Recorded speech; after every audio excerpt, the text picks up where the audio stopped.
This past year, Navitus really had a moment with so many collaborations with other fragrance reviewers, and they also released a sub brand. So I wanted to quickly review and rank all of the fragrances that I have here. They were sent to me from the brands, and let you guys know my thoughts on these fragrances. So it's not sponsored, it was just gifted. You guys know that I'm kind of unfiltered when it comes to things. So let's jump to the Navitus stuff. So there's a few here. Paulina's been working with them a lot, it seems, and I never got a chance to review Kind Intention. So I'm gonna touch on the Navitus stuff quickly, and then we'll move on to Vivamor, which is a sub-brand of Navitus. So Kind Intentions, I think I touched on briefly. It is a really nice, fresh type of scent with a note of seaweed. It's vanillic with like a seaside breeze kind of vibe. So this is quite nice. I liked this in the summertime.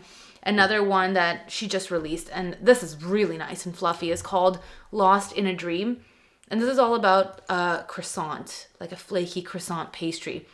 One thing I have a problem with, I guess, with Navitus that I have to say, the sharp note. Navitus seems to have this in a lot of their fragrances. I've become very, very sensitive to this through the years, and it is actually like, it becomes physically irritating like in my throat after a while, but it hurts my nose. So if you guys know that like pinchy, scratchy smell, I find it in the base of a lot of their fragrances. So as beautiful as Lost in a Dream is, and as much as I get this lovely flaky pastry, I get just a hint of that scent that I know is there in the base, and I've been fooled before, and that scent doesn't come off my skin. So they do have that in their proprietary blend of whatever the ingredients that they're using, it's in there, because almost every single fragrance that I've tried from them has it, with the exception of Eau Debonair, which is flawless. Eau Debonair to this day is still my absolute favorite from Navitus. I have Ambrosia Imperiale. I did purchase this. This has the sharp note as well. This is kind of a kind of toasty, caramelly banana type of scent. I have worn this one time, and it does as well in the base develop into that specific pinchy note that I referred to. But if you are not sensitive to that, then you will love this scent, as will you Lost in a Dream, because this is actually a really nice kind of fluffy, airy, nice pastry type of scent. Ambrosia Imperiale, it's boozy, it's sticky, it's banana, rum, and saffron. And it has elements of something really, really beautiful. I also have Mahni Cassonade. Mahni Cassonade is a really nice brown sugar kind of ice cream type of scent. There's toffee. It is toasty. It has that toastiness of toffee. It is a very true, warm, gourmand, very long-lasting scent. This is the one that I don't smell the sharpness in, but it's a very brown sugar type of scent. If you're somebody who loves that warm, toasty, kind of toffee, brown sugar type of gourmand, this one is incredibly well done, very concentrated type of scent. And this is, of the ones that I've recently smelled, the only one that really doesn't have that particular sharp note in the base. I also just received Baklava Royale, which is a really nice sweet pistachio scent. It's a very deep, intense pistachio. I think this is probably the type of scent that people were expecting from the Kayali pistachio release, and when it wasn't that, there was some disappointment. This is pistachio. This is like baklava pistachio. Honeyed, almost a little bit boozy. This is a really nice as well, very sticky, rich gourmand, very nutty, almost like creamy and honeyed. So those are the Navitus ones. If I had to pick a favorite of these, it would be Kind Intentions. So let's move on to their sub-brand, which is a little bit more luxurious, and it's called Vivamor, from the words viva and amor, you know, live, love. They forgot the laugh. We just live, love. We're not laughing. Let's look at this discovery set. I have all the fragrances here on the side as well. I'm gonna rank these for you guys. This is their newest collection.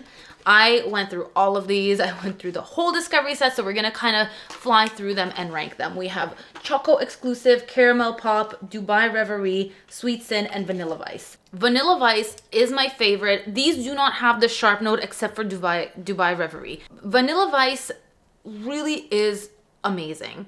It doesn't smell like a typical vanilla. It's leathery, and a little bit incensey, and this reminds me of Baby Cat. Baby Cat, also Rosendo Matteo number 5. It's along that line. It is not an intensely sweet gourmand, so Vanilla Vice is my favorite of this collection, and I would give this one an 8 out of 10. Caramel Pop. Caramel Pop smells like the name. It is caramel popcorn all the way. It is exactly caramel popcorn.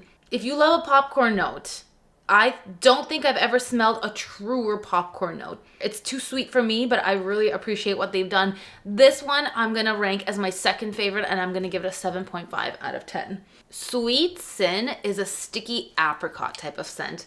It reminds me of those chocolate covered apricots. I'm Eastern European, and we find those at the European deli all the time. They're like a candy, but it's like a healthy candy. You know, they have like prunes covered in chocolate too. So it's the apricot covered in chocolate. That's your candy. That's what this smells like.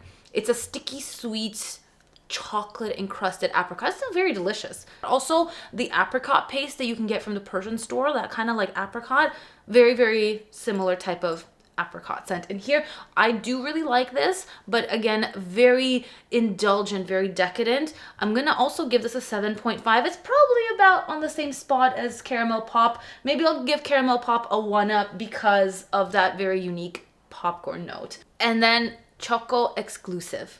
By the way, I love their packaging. The packaging is like, it's like Ex Nihilo meets Navitus. So this is a really intense, deep, dark chocolate scent, like a chocolate lover's dream, really. It's dripping chocolate, like fondant type of scent, really warm, even maybe a little bit boozy.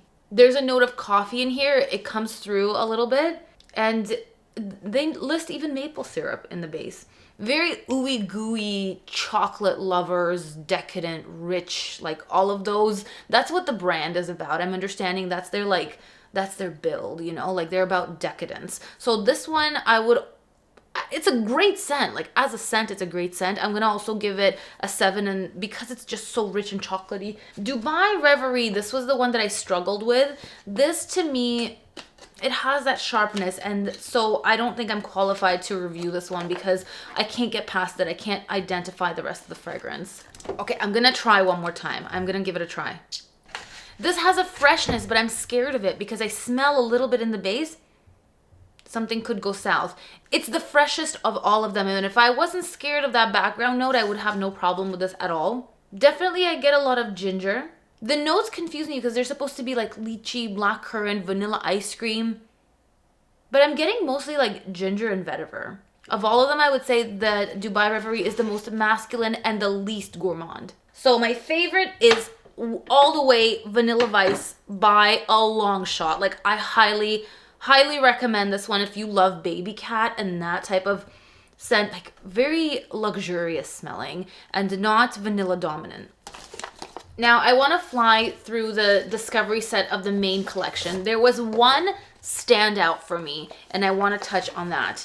And it is Crème Esquisse. Crème Esquisse is like an iris lipsticky scent. It's suede-like, smooth, very elegant. So beautiful. And so I do prefer the Vivamor collection personally over the Navitus collection because of that, their like proprietary blend. Yeah, this is gorgeous. This kind of is like lipstick on meets like Dior Homme Intense.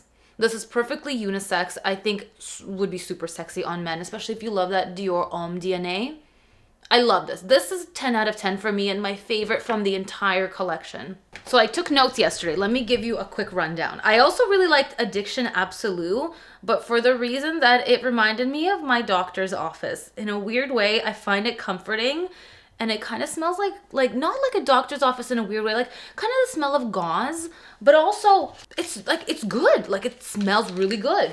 Addiction Absolue has rum, dried fruits, jasmine, nutmeg, cognac, sandalwood, amber, vanilla bean, and cashmere musk. Is it the cognac? Does my doctor's office smell like cognac? Anyway, I love this. This is very, very good as well.